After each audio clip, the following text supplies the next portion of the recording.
Welcome back to this podcast. I'm Annie Browning, and I'm really grateful that you're joining me today for an important conversation. We're exploring 5 archetypes that are leading our way in an emergent leadership style that is not built upon skills, but a way of being that is necessary for the great transition that we are encountering right now. So today we're going to be exploring the first archetype together. And as you listen to these archetypes, it is essential that it's not about landing on one or two that you believe reflects the core of who you are. Yes, you will resonate with a few more than others. However, it is about developing the capacity to connect with all of these archetypes that are necessary to develop the leadership capacity that will transition us from one reality to the next, from the old world to the new world. And I want to reference the first section or the first episode of this podcast series where I outline what this new paradigm looks like and why it is so important that we lead from a different place right now, from a different state of being on the inside that truly will support our world to navigate unprecedented uncertainty, ambiguity, and complexity that we are encountering right now. So let's go back to our first archetype together. So the first archetype is the bridge maker. And bridge makers are those very rare leaders who can move between seemingly incompatible realities without collapsing into compromise or accelerating into conflict. Essentially, they're translators of a worldview. They are carriers of coherence. And when we are in increasing polarization, like we're experiencing right now, they are absolutely essential. So a few years ago, well, it's probably more than a few years, it's been at least 10 to 15 now, I was given the task of revitalizing a church meeting, which is no small task if you've ever worked in churches. And this annual church gathering had been held in fluorescent basements that had become a bit of a dull formality. And it was mostly attended by the same group over and over again. So I moved it to a ranch, and we brought in fire circle, music, storytelling, and lots of space for kids to roam. The energy shift entirely. It wasn't just because of the location, but because we started to bridge generations, languages, and contexts of faith and understanding, and even some cultural paradigms. The space held that bridging quality, that capacity to start to come together in a new way. And this is what bridge makers do. They don't just connect people. They create a living space where different truths can coexist and reverberate without canceling or negating each other. Let's talk a little bit about neuroscience and research, especially if that's your pathway into understanding what a bridge maker might look like in your world. We know from neuroscience that our brains are remarkably flexible when it comes to actually taking in another person's perspective. Instead of just relying on one region of the brain for specific types of thinking, the brain actually operates as this dynamic network with different areas that are concentrating and overlapping one another. And this means that when we try to understand another person's point of view, our brains can actually recruit multiple networks. Sometimes it's the networks that are involved with rational analysis, sometimes with emotion and intuition, but usually it's a blend of both. And our brain's network architecture is what allows for that simultaneously integration, supporting complex and nuanced thinking. And many of us, especially if you're a bridge maker, you know how to use your brain. You may not be aware of it, but you know subtly or intuitively that you are adept at different ways of thinking, rational versus emotional, analytical versus intuitive. And those networks are taking turns. But bridge makers are activating them simultaneously. You, as a bridge maker, are not just understanding multiple views, you are thinking in terms of multiple paradigms all at once. You may know this in an embodied way, that you're able to hold both and simultaneously in your body without great discomfort or dis-ease. Perhaps you are comfortable with paradox and with letting two things live together at once. So, what difference does this really make? Well, we know that when we have resilient, innovative communities that are able to solve problems, research notes that we have a bridging social capital. That's the ability to build connections across different people from various backgrounds, beliefs, and walks of life. And this research comes out of Robert Putnam, who's famous for his work on social capital. When communities have strong bridging ties where individuals are actively connecting across divides, then we have stronger economies, we have healthier populations, and more effective infrastructure.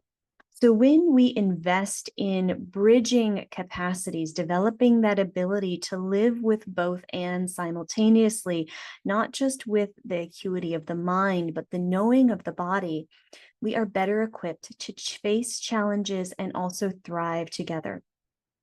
So being a bridge maker isn't just a nice idea. It is a way for us to actively move between the paradigm that we have known and the paradigm of what we are becoming. I want to pause here and tell another story, one from history. And one of the greatest bridge makers of history was Hypatia of Alexandria. Hypatia lived at a crossroads of the ancient world in the 4th century. She was a mathematician, an astronomer, and a philosopher. And she taught that Christians and pagans alike could live together. She essentially translated Platonic wisdom into a language that was accessible for both the pagan paradigm that was slowly dissolving and the Christian paradigm that was emerging. And her presence created that space-filled sanctuary for dialogue in a time where there was rising fundamentalism. She didn't collapse the differences, she honored them, and she held a field of meaning between the two.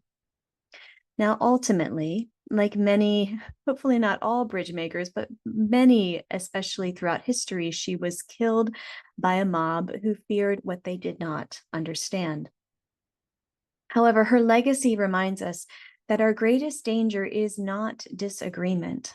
Instead, it is the inability to understand across paradigms. So if you are a bridge maker, here are a couple of traits that you might identify with. And as I'm reflecting them to you, I invite you to consider your own real live context, whether it's a leadership context or your home or family life, or even just your inner sense of who you are. These 5 traits are qualities of bridge makers that are necessary for the paradigm shift we are in right now. So we talked about that empathic bilingualism, or that capacity for cognitive diversity, to become fluent in more than one worldview, to have a tolerance for paradox, and it's highly embodied, in which you are energized instead of being paralyzed by contradictions. A meta perspective, an awareness of how beliefs are formed, not just what they are. Sometimes when we're so immersed in our belief structure that we cannot see our way through it or beyond it. A meta perspective is the ability to actually develop a third person objective stance of observing what you believe without judgment or evaluation. It is as it is. Having a linguistic creativity and adaptability, knowing how to craft those metaphors that naturally build bridges. And finally, a systems sensitivity. This is where you innately know and understand. It's almost synchronous with who you are, that everything is connected. And you see and know and perceive those multi-layers of interconnection that are just beneath the surface of your awareness. I want to repeat that these are not skills that you develop. The paradigm that we are in right now is inviting us to develop latent capacities that have always been with us and they always will be with us. They primarily emerge from our unconscious awareness, and they are signs of an emerging consciousness by reclaiming, regathering, even renaming what we already know how to do, but they simply have not fit into the leadership paradigm that we have known. So to this end, the capacity that I'm describing is not accidental. Throughout history, wisdom traditions have recognized and cultivated bridge makers, especially during times of transition. I'll tell another little story because stories are the very nature of how we're going to cross over this paradigm change. So the Sufi tradition tells a story that captures the archetype of the bridge maker. Nasruddin, who was the wise fool, an archetype in that tradition, lived on the border between two warring kingdoms. Each morning, he would cross from one side to the other with his donkey carrying bags of sand. The border guards were convinced that he was smuggling contraband, and they would search through every fine grain of sand but find nothing valuable. This continued for years. Later on, way down the road, one guard finally met Nasruddin after he had retired, and he asked him what he had actually been smuggling. Nasruddin smiled and said, "Donkeys." The guards had been so focused on the contents, the sand, that they completely missed the valuable animals that were standing right in front of them, being transported across the border every single day. This story, and I love this story, it illuminates the bridge maker's essential gift. They transport value that others miss because they're looking in the wrong direction and in the wrong dimension. While many people focus on the content, whether it be arguments or positions or data, the bridge makers recognize what's happening in between, what is unseen or unknown but has real value. They recognize a treasure that lies in the capacity of connection for itself. Here is one way that you can build your bridge maker capacity, and it is loosely based on connecting with 4 directions. So first of all, I invite you to consider a tension in your life between 2 people, 2 ideas, or 2 values, something that creates a sense of dissonance or dis-ease within you. So first of all, you'll face east. And if you're not sure which direction east is, then just pick a direction. It's more about changing your body position and noticing your response to these questions. As you face east, notice within, innately and intuitively, not mentally, notice what truth or wisdom lives in that first perspective, that first person, idea, or value. Next, you're going to shift south. And you notice your response to the question, especially from the heart, what emotional need is being expressed here? Then you will face west. And as you do so, you may wish to widen your gaze and actually start to take in the periphery of where you are standing. And notice your response to this question, which may be a bit more rational or analytical. What are the blind spots or limitations of the views that you are taking? And finally, face north. As you do so, pay attention to your whole body. What larger metaphor, another way of being, could include both? This is not just an exercise. This is a conscious strategy. It is training your embodied consciousness, head, heart, mind, and being to hold complexity without collapsing or bypassing the opportunity that is with you as you practice. In this way, by adopting 4 positions, you are also inviting the possibility that there is more than may meet your own perception. And with that can come some humility of acknowledging what you know and equally what you do not know, instead of falling into the trap of certainty. So you may still be wondering, you may be asking, how do I know if I'm a natural bridge maker? And I'm still not sure if I am a bridge maker or even if I identify with this archetype. So a couple other pointers to help you connect with this archetype. And one technique you may try is to actually feel it more in your body than think about it right now. So as I invite you to hear these qualities, notice whether there is resonance, alignment, a sense of aha or yes on the inside. You may find yourself just naturally mediating between different groups or perspectives. People may describe you as being very complex, or that you see too many sides of the issue and you don't take a side with definition or clarity. That can be a gift. You may be energized rather than exhausted by many contradictions. You instinctively always look for that larger truth that may be encompassing opposite positions. You may have an innate ability to speak different languages, technical and poetic, analytical and intuitive, practical and visionary, depending on who you're with. This is not being wishy-washy or two-faced. It is a natural ability to bridge. And in this new paradigm, your coherence with a bridge maker cannot be imposed or something that you ascribe to. It has to be felt.